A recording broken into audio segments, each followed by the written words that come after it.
Quick question before we dive in. Are you team long or team high when it comes to tanks? Drop a comment below with long life or high rise. Let's see who wins.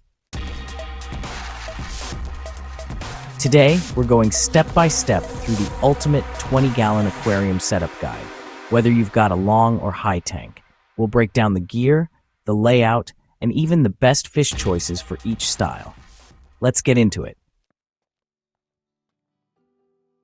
20-gallon long measures about 30 inches long by 12 inches wide by 12 inches high. 20-gallon high measures about 24 inches long by 12 inches wide by 16 inches high. A long tank offers more horizontal swimming space, great for active swimmers like tetras, barbs, or bottom dwellers like Corydoras.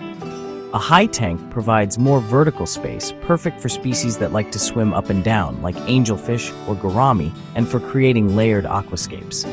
Lighting. Taller tanks may need stronger lights to penetrate to the bottom for plants. Filtration. Both need filters rated for at least 100 gallons per hour, but taller tanks may benefit from internal or sponge filters placed lower. Heating. A 50-watt heater is usually sufficient, but ensure even heat distribution in high tanks. A long tank spreads weight over a wider area, better on longer, lower stands. A high tank is more compact, but puts more stress on the floor area beneath. Make sure it's level and stable. Filter. A hang-on back filter or sponge filter rated 100 plus gallons per hour.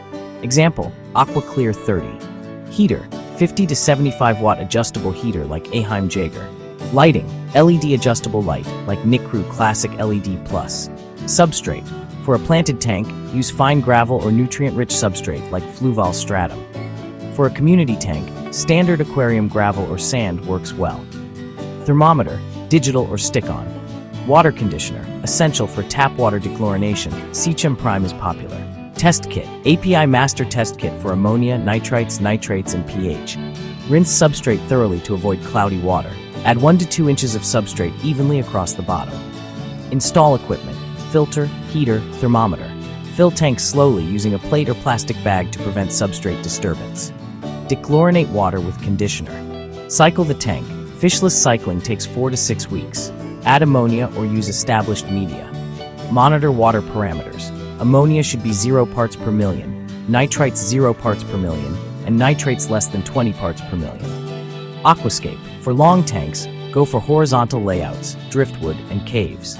For high tanks, use vertical structures and tall plants like Vallisneria and Amazon sword. For a 20-gallon long tank, you've got some great options.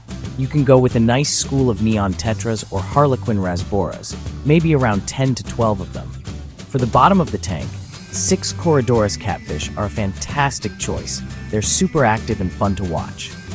As a centerpiece, consider adding just 1 dwarf gourami or honey gourami. And if you want to spice things up a bit, cherry shrimp and nerite snails make awesome little cleanup crew members.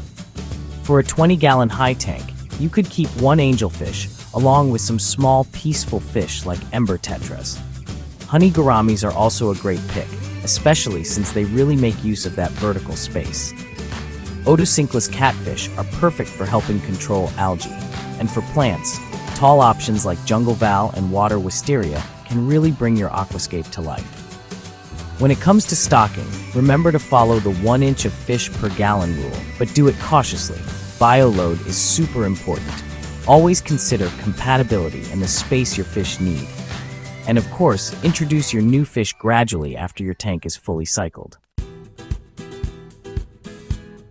There you have it, the complete 20-gallon tank setup, whether you prefer the long stretch or the high rise. So, which one would you choose for your dream aquarium? Let me know in the comments. And hey, if you found this guide helpful, hit that subscribe button like a fish hitting the food drop. More fishy tips and tank hacks are coming your way.